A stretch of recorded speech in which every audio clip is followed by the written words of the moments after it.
Topic पढ़ेंगे जैसे दिखाई दे रहा है आप लोगों को, यानी मछली में श्वसन, यानी मछली किस प्रकार पानी में सांस लेती है। काहे ना मनुष्य ले सके, अगर मनुष्य लेता तो समझिए कि पानी ही हमारी क्या होती, तो दुनिया होती है। तो समझिए कि पानी किनके लिए है, तो मछली के लिए। आखिर इसमें कौन सा अंग पाए जाते हैं जो कि ये पानी में भी सांस लेती है। तो चलिए मैं आपको एक इम्पोर्टेंट बातें बता दूं।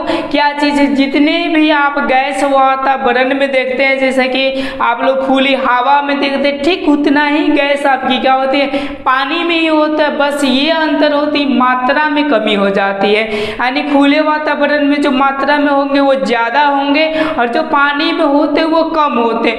उसी से क्या करती है, पानी से ही ये जो मछली होती है उससे वो क्या निकालती है, गैस निकालती है। जैसा कि मैं आपको बता दूं कि जैसे मछली के पेट में कभी फाड़िएगा ना ऐसा, तो देखिएगा ऐसा गुब्बंद के जैसा उसके अंदर 2 गो 3 गो ऐसा कुछ होता है, जिसमें कि हवा इमरजेंसी सेवा के लिए भरी जाती है। तभी देखिएगा मछली को भी कुछ देर क्या किया जाता है, बाहर निकाल कर भी रखा जाता है। तो ये क्या कर लेती है, इस इमरजेंसी हवा का वो यूज कर कुछ घंटों तक जी सकती है। अगर नहीं होता है तो समझिए कि वो जीने की पॉसिबिलिटी उसमें होती नहीं है। आपको यहाँ तक पॉइंट समझ में आ गया। अब चलिए हम ये समझते हैं कि मछली में कौन ऐसा श्वसन अंग पाए जाते हैं जो कि पानी से आपके ऑक्सीजन को काटने का कार्य करते हैं। तो यूँ समझिए कि इसमें जो पाए जाते हैं वो गल्फर होते हैं। गल्फर के मतलब क्या होते हैं, जिसको हम आम भाषा में गिल्स बोलते हैं। यानी आपको समझ में आ गया कि जो प्रमुख जो पाए जाते हैं गिल्स या क्या होते हैं, गल्फर होते हैं। अब चलिए अब ये समझिए कि गिल्स क्या होते हैं, वो कैसा होते हैं। तो देखिएगा ना ऐसा श्रृंखला के जैसा क्या होते हैं, पट्टी की तरह होता है, ऐसा समझ गए ना। और कभी कभी वो कहता है कि गिल्स कहाँ पाए जाते हैं, तो ये मस्तिष्क हुआ, मस्तिष्क यानी ऐसा भी बोल सकते हैं आँख के जस्ट पीछे क्या पाए जाते हैं, तो आपके गिल्स पाए जाते हैं। ये क्या होते हैं, तो ये एक विशेष प्रकार के अंग होते हैं जो जल में घुलित ऑक्सीजन को काढ़ने का निकालने का ये क्या करते हैं, तो कार्य करते। वही बात मैं भी यहाँ पर लिख दिया हूँ, आप लोग उतारना होगा तो उतार सकते हैं कि गिल्स एक प्रकार का विशेष प्रकार का अंग है जो कि जल में घुलित O2 को क्या करती है, वो ग्रहण करती है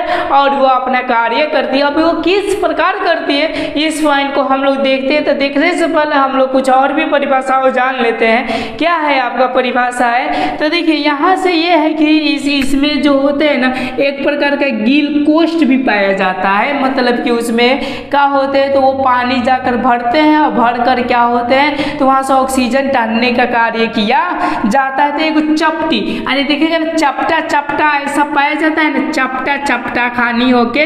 तो इनको याद रखिएगा, हम लोग बोलते हैं यानी गिल्स में जो चपटी की तरह पाई जाती है उनको याद रखिएगा, हम लोग गिल कोष्ठ कहेंगे। क्या कहते हैं, गिल कोष्ठ कहेंगे। ये इतना इम्पोर्टेंट नहीं है, बस ये इम्पोर्टेंट था कि कौन सा पाया जाता है और गिल्स किसे कहते हैं। और ये मैं जानकारी के लिए आपको क्या कर दिया, तो बता दिया। एक पॉइंट और होते हैं कि गिल, ये जो होते हैं आपके, जो आपको गिल्स है वो किन किन जंतु में पाए जाते हैं, तो अधिकांश तो आपके जलीय जीव में पाए जाते हैं। ओके, लेकिन कुछ कशेरुकी होते हैं, कुछ अकशेरुकी होते हैं। जैसे कशेरुकी और अकशेरुकी का मतलब समझते हैं, यानी जिसकी रीढ़ की हड्डी होती है, जिस जीव को उसको हम लोग कशेरुकी बोलते हैं, और जिस जीव की रीढ़ की हड्डी नहीं होती है उनको क्या बोलते हैं, अकशेरुकी बोलते हैं। ज़्यादातर ये जो पाई जाती है जलीय जीव में रीढ़ की हड्डी वाले ही जंतुओं में पाई जाती है।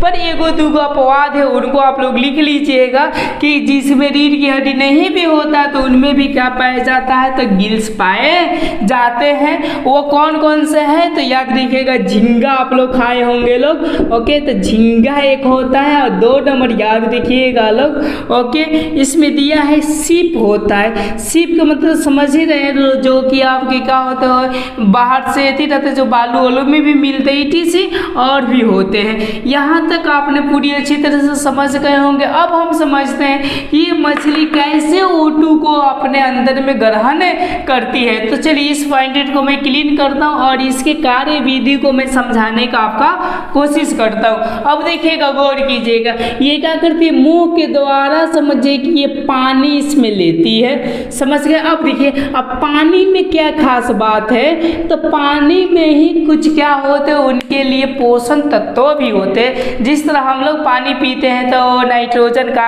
तो सब होता है ना, जैसे लोहा आर्गन उर्गन, ठीक उसी तरह मछली में भी होता है। तो आप देखिएगा यहाँ पे ऐसा फिल्टर है ना कि इस पानी में दो प्रकार की चीज़ हो गया, एक O2 हो गया जो कि श्वसन के काम आएगा, समझ गए, और एक जो होता है आपका क्या होता है, पोषण होता है। पोषण के मतलब क्या हो गया, भोजन होता है, समझ गए बातों को। अब जिस तरह हम लोग के अंदर दो नली पाई जाती है, एक ग्रास नली होती है, कंठ द्वार का नली होता है, ठीक उसी तरह यहाँ पर भी आपका पाया जाता है। यानी समझिए कि यहाँ से जो एक निकलता है आपका ग्रास नली वाला निकलता है, और एक जो निकलता है आपके कौन सा निकलता है, श्वास नली वाला निकलता है। अब चलिए अब यहाँ पर हम लोग देखते हैं कि जो भोजन होते हैं वो क्या होते हैं ना, कि पानी जब लिया जाता है, जब मछली पानी को अपने मुंह में भरती है तो ये गिल्स क्या काम करते हैं कि इसमें जितने भी आपके ऑक्सीजन है उनको माने यहाँ पर क्या कर ग्रहण कर और फिर O2 को एक की ओर से मछली लेती है, गौर कीजिएगा, तो दूसरी की ओर से ये निकालती है। यानी ये लेकर उस पानी को क्या करती है, इधर से निकाल देती है। ये प्रक्रिया चलती रहती है, लेकिन अंदर कैसा कार्य होता है तो गौर कीजिए। यानी यूँ समझिए कि जो भोजन होते हैं वो ग्रास नली के माध्यम से उनको पेट उट में चला जाता है, जो कि वो उनके लिए क्या होता है, फायदेमंद होता है। और ये चीज़ें उनके लिए को गुबंद पाए जाते हैं, इसमें चले जाते हैं और समय समय पर यहाँ पर निकल कर क्या होते हैं तो कार्य